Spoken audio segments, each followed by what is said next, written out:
Broadcasting from the business capital of the world, this is the Podcast Business News Network. If I didn't experience it for myself, I'm going to be I'm totally honest here. I would be skeptical about her ability to understand what animals are saying and what they're thinking. And I've witnessed it. She's done readings for me. She's an animal communicator. She's our professional of the year. We're going to talk about the ethics involved in that and give you a little bit more insight from Marianne McKiernan, who's back with us. How are you doing today? I'm great. How about you? Yeah, fantastic. Fantastic. And again, I'm a skeptic like anybody else. I have friends who are high level psychics, world famous, all of that. Even though they're friends, I'll still, throw another question. Just really, I just do. It's by nature, Right. And with what you do, there are ethics that you adhere to. There's training that you've gone through. Tell us about those ethics. Well, I think like any legitimate professional, animal communicators have a code of ethics. And if you look on our websites, you will usually find those. I think if you don't, you should be a little suspicious. But first of all, we are always the voice for the animal, and that is at the top of our code of ethics. We are presenting information as the animal sends it to us, to their human. We are as truthful as we can be. We don't make things up. We say what we get, and if we don't get anything, we say that too. It's tempting sometimes when you're not getting anything from an animal to think, well, she said he's limping on his right leg. Maybe I should say that he stepped on something and it hurt. But that's not fair to the animal, and it's not fair to the human. So if I'm not getting anything, I say he's not giving me anything around this. Let's try a different tactic and see if he'll talk about it in a different way. Can you give a percentage of how often you might not get something? Oh, maybe 10% of the time. It's not often, but it's every once in a while. And sometimes, especially with health things, I find that animals don't want to talk about that at the very first part of the conversation. It's a little intrusive, especially if it's my first time talking with an animal. So it would be like if I came up to you at a party and we had just met and I'd asked you about your most recent surgery, that would be a little in your face. So I'll tell people, if they want to talk about something health-wise, let's start off with some easier topics, their food, their toys, their playmates, how they like daycare, and then we'll get to the health things after the animal trusts me a little bit more. Interesting. Do our animals run way deeper than we ever imagined? Oh, absolutely. All animals do. I've heard about people that have talked to ladybugs and centipedes and gotten messages from them. We expect to get messages from dolphins and whales, right? Because we've all heard about how extremely wonderful they are. But any animal can give you a message if you're just willing to wait and listen for it. Although I have to say that wild animals are not my greatest specialty. I need to work on that. Why do you think? I partly maybe because I'm not as confident with them, but I would love to work some more with them. I'd love to go to Tanzania and just work with some more lions and elephants and cheetahs. And also part of it, I think, is because I don't get any feedback. So I don't know if I'm right or not. Oh, you mean feedback from their person? Like if it was a pet at home? Okay. Right. All right. Yeah. So it's a little frustrating. It's like, well, I think that's what the elephant said, but I don't know. Since they're in the wild, are their thoughts even kind of wild as opposed to, our dog at home? Oh, sure. Yeah. I mean, they have a completely different worldview and different experiences. But sometimes they can give you extremely deep messages. I visited a wolf sanctuary once, and they were very interesting. They were pretty friendly. We weren't allowed to go in the pens with them, but we could pet them through the pen and we could talk to them.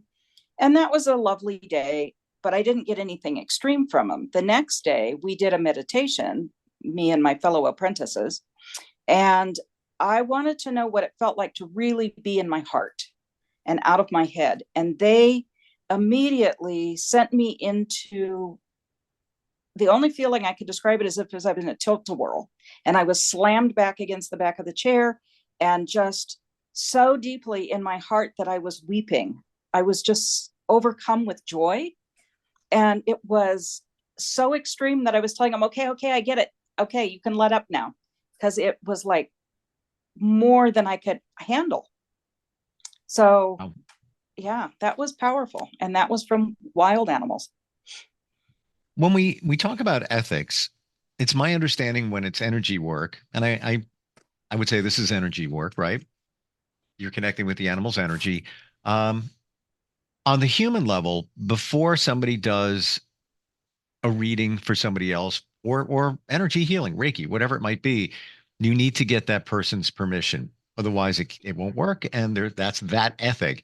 When it comes to an animal, are you getting their permission? If I have a human involved, I'm, asking them for permission to talk to their animal. And I introduce myself to the animal and tell them who I am and what I'm doing. Often I'll do that before the conversation starts. I'll start looking at their picture and just kind of introduce myself. If the human doesn't have a connection to the animal anymore, that's one of those ethical things where I can't talk to the animal. So, for example, I raise service dog puppies. And when they're about 18 months old, they go off to what we call college or professional training out in California, or there's 6 campuses. And often people want to check in with their puppy and say, how are you doing? How's the training going? That kind of thing. And I'll tell them, I can't do that ethically, because if the dog said to me, I hate it, I don't like my roommate, the food is terrible, I don't like my trainer, there's nothing I can do about it. There's nothing the person can do about it. So that's unfair to the dog. So what we can do is we can send them love and tell them we're proud of them and we hope things are going well. But we can't really ask them questions because we can't do anything to fix things if something's wrong. How do we send a message to our animals? So, for example, I was walking my dog today. I'm a little tight on time, and we're going, and he wants to go this way. And he's just, he's a little dog, but he gives you this, he's the sweetest thing, but he'll give you this look. He'll just like take a stance, meaning that I want to go this way. And he kind of looks up at you like that, not even kidding. And I verbally try to tell him, no, we're going to go this way. Excuse me, got to go this way now. We're running late. Should I be vibing something to him so he would better understand that, yeah, I would like to do that, but I can't at this moment? I feel bad. Yeah, because obviously there was something that other way that he really wanted to investigate or show you or something. Yeah. Yeah, I think all you can do is what you did and just say, I'm really sorry, we're running late today. We'll do that tomorrow or the next day. Hmm. Yeah. It is when we want to communicate, and obviously you went through training. You know what? Before I even get there, tell me about the training. We never spoke deeper about what you need to do to learn how to do this. Well, in my case, I took a introductory class and I thought, oh, I'm not getting anything. I can't do this. But the teacher had 3 classes. So I took all 3. And then she had what we called mentoring circles once a month, where we would trade off and go to different people's houses and talk to their animals. So we had somebody there that could validate the information we were getting. And we all started getting bits of information. So somebody might get that his favorite toy was red, and somebody else might get that it was squishy, and somebody else might get that it was soft, and somebody else might get that it had a face. And eventually we would put it all together that it was some kind of a stuffed animal that was squishy and maybe squeaked. So that was fun. And it was interesting to sort of key into, how am I getting information? That was one of the things. Some people saw pictures, some people smelled things or heard things. And then after several years of doing that, she offered an apprenticeship. And I applied for that, and she picked 4 women to do that. And that was a year-long apprenticeship. And we met once a week. Yeah. By phone, because 2 of the people were in Oregon and 3 of us were here in Colorado.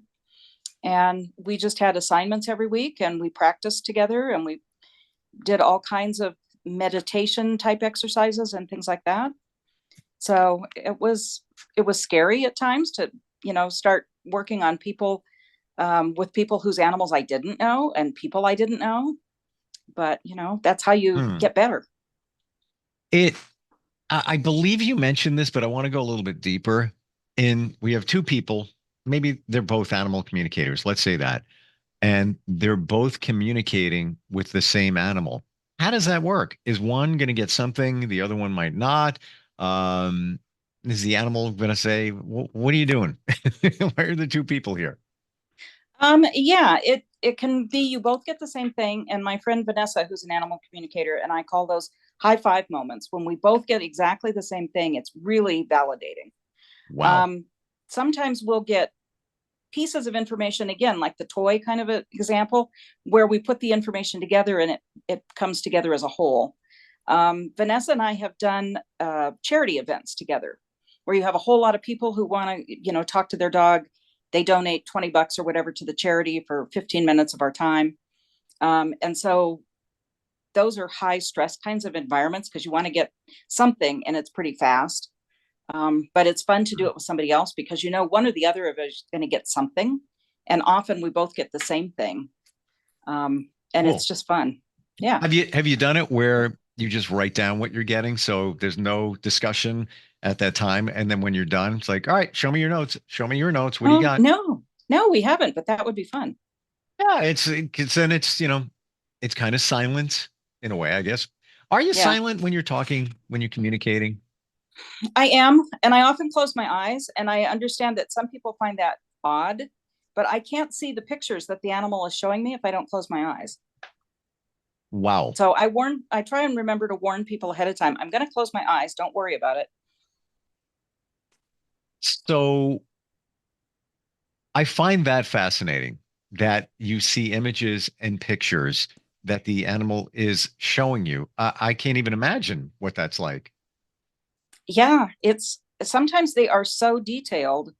Um, and I'll tell the person this is what the animal is showing me, and they'll say, that's exactly what our backyard looks like, or that's exactly, especially an animal maybe that is transitioning and they want to go someplace that they've been before. And I'll say, okay, I'm seeing trees and grass and a pond. Maybe there's a few ducks. And they'll say, oh, yeah, we used to live by Wash Park. So I'm guessing that's where he wants to go one more time. Wow. Mm. This there's so many different things that, you can get from the communication of an animal. Like Right. just there, final wishes. You'd never know that. You'd never know that unless somebody communicated with your animal. And the Right. validation is there if you say, all right, this is the park I'm describing, and your animal wants to go there one last time. The validation is in the park. How would you know? Maybe you don't even live near. Right. We've got, dozens of parks in Denver, but Sure. they know right away which one it is I'm talking about. Some of those interesting communications with animals, can you share those? Like things that you're like, what is this? What is coming through? What like it's bizarre, Oh, but yeah. I'll tell you about one that I had with an elephant, a wild elephant in Tanzania. So we were driving along a road, and on one side was the female elephants with the babies, and on the other side was the bachelor elephants. And when the babies get to a certain age, like 11 or so, they're like teenagers and they're obnoxious. And it's time for them to go over to the bachelor herd. And the moms actually kick them out. And so our guide was telling us there were two elephants of that age group. And the guide was saying, see the moms, they're shoving them away. They're, poking at them. They're saying, go, you got to go, no more. And they looked really sad and confused. So I started talking. One went off someplace didn't see where he went, but the other one was sort of following along with the herd, but at a distance. And so I was talking to him and I was saying, look, your mom says it's time for you to go across the road. All boy elephants have to do this. All of the elephants across the road had to do this. They'll be kind to you. It'll be fine. You'll make friends. And he went across the road, but at a great distance behind them. And I just kept talking to him because we were going the same way as the herd was. And we came to a pond, and the male elephants all got in the pond. They were romping and kind of like frat boys, throwing each other under the water and jumping up and down. It was hilarious. And this little elephant was kind of standing on the edge. And I told him, it's okay. You can go in and they will welcome you. And that's exactly what happened. And it was Oh, amazing. And my brother-in-law, who was, I think, a skeptic to begin with, but who has become less so, looked at me and said, "Did you just tell that elephant to do what I think you did?" And I said, "I think so." It was pretty wow. cool. Yeah, So that elephant was just afraid of rejection? I think so. And intimidated by, bigger, more mature elephants. And it's a little intimidating. Wow. You know, if you're 11 years old and you're suddenly going to join the NFL and play football, that's a little scary. For Those guys are sure. big. Wow. Do you test yourself out? Like, let's say you walk outside and you see a cardinal on a tree. Just for fun, do you start vibing with that animal, or it could be a squirrel running by, just to play along with it, to test, see if you're getting something from them. Do you do that? I don't do it to test. I just do it to say hi. Okay. Or to tell a squirrel, "Hey, I'm going to let the dogs out. You better get back up that tree." If there was a bunny by my car the other day, and I said, "I'm going to get in my car and drive away. You need to go someplace else." So I talk to him that way. If we're driving and a squirrel comes running in front of your car, and a lot of times that's why they call it squirrel brain, because the squirrel's like, no, I'll go this way. I'll go that. You never know which way they're going to go. And then, Right. you're afraid you're going to hit them, even though it looked like it passed your car and now you can proceed. And then, nope, they come back. Should we mentally think that, send that vibe out? You need to go to the side of the road and stay there or continue on because there's me in this car and others coming. Yes. And send them a picture of them going to that side of the road so they know Ah. exactly what you want. I tell that to the Canadian geese because, they walk around. I'm like, "You guys have wings. Get out of the road. Use those wings." And they're so slow too. Yes, they amble. Wow. Ethics again. Any other thoughts that you'd like to share in terms of what you practice when you do what you do? I think it's important to recognize our limitations. So if there's something that we're maybe not good at, we should recognize that. Like, I don't do lost animals. That's a whole specialty. So if an animal is lost, I will refer clients to another animal communicator who specializes in that. Hmm. If I think the animal would benefit from some trauma release or energy work, I have some folks that I can refer them to for that. And then, of course, anything medical, veterinarians, acupuncture, that kind of thing. Is there something you won't share with somebody? No, because if the animal's telling me that, I do share it. I might ask the animal for a way to share it if it sounds a little harsh to me or startling. So one of the very first animals I talked to showed me that it had holes in its bones. And I said, "I can't tell your person you have holes in your bones." So he said, "Well, tell her my bones are porous." I did. And when she went to the vet later, it turned out that even though he was a very young dog, he had an advanced form of arthritis. And indeed, he had holes in his bones. Wow. Wow. Was So I that, think now I'd be more confident and I would say he says he has holes in his bones. But then it just seemed too startling to say that to somebody.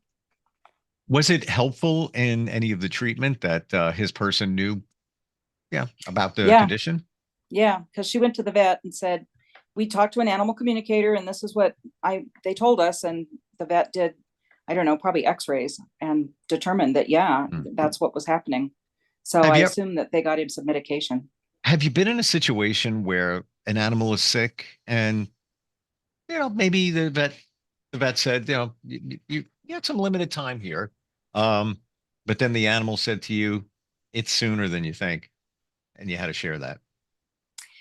Yes. And a lot of times, one of the ethical things is we have to let people be on their own journey. So maybe I would let an animal go sooner than they would. But I have to respect that their journey is different than mine. So I can say he's in a lot of pain. he's letting me know that he feels very weak and that he doesn't feel like he has much time left. But I can't say, you need to have him euthanized this week. That's their decision. That's their journey. Sure. You're sharing what the animal is feeling, going through, and their person, that's up to them to make that decision. Right. Wow. I had a dog once that was really close and really wanted help, didn't want to do it on their own. And I forget, they had bone cancer, I think. And I woke up in the middle of the night, the day that I talked to that dog, with the most extreme pain in my leg. And all I could think of was, it was that dog. And I said, is this me or you? And the dog said, it's me. I am in so much pain. I really, really need to go. And it was like 3:00 in the morning. I got up, I took some pain meds. I walked around, I massaged my leg. It finally went away. And I texted the guys the next morning as early as I could and said, this is what happened. And the dog says it's really, really in pain. And so they made the decision that day to let it go. But up to that point, it was their very first dog, and they'd never had to go through that before. And so I think they were trying to string it out as long as possible. But I think they recognized the dog was really hurting. I just want to get placement here. This is a dog you did a reading for before. Mm-hmm. So I assume that the dog knew they had a confidant in you where he or she could reach out to you. Yeah. That's pretty amazing that it's happening over a distance, but then again, energy knows no space and time. True. It's almost as if the dog called you. Yes. Help. Or text you. Yeah. Yeah. And Wow. I usually end a conversation, and I thank the animal for talking to me, but Sure. I end the conversation. I don't keep the lines open, so to speak. Mm-hmm. So when they contact me like that on their own, it's pretty severe. I think they're really trying to get somebody's attention. Wow. How do we get your attention? How do we find you? I am at telling-tales.com, and that's telling-tails.com. And my phone number is 303-757-6918. For anybody that is skeptical, and yeah, we all exist for sure, it's in the validation. So it's not like you're going to say, your dog Poopsie is saying this and saying that, and then it gets left behind. Yeah, there it is. Whether that's true or not, it's in what comes validated, what the animal tells you that only their person would know. Exactly. Yeah. It's not like you looked it up somewhere, found it online Right. or anything. Yeah. Super cool. Thank you for today. Thanks for sharing, this whole process and going deeper into it, and looking forward next time we talk. Yeah. Thanks, Steve. Thank you. We'll be right back. Are you looking for even more of the podcasts and hosts that you love? The Podcast Business News Network is proud to announce that you now have even more ways to listen live. Check out the MyTuner Radio, online radio box, and Simple Radio apps on iOS and Android, or find us online. Search for Business News Network on mytuner-radio.com, or search Podcast Business News Network on streama.com and onlineradiobox.com/US. Take your podcast on the go and don't miss a minute of the action.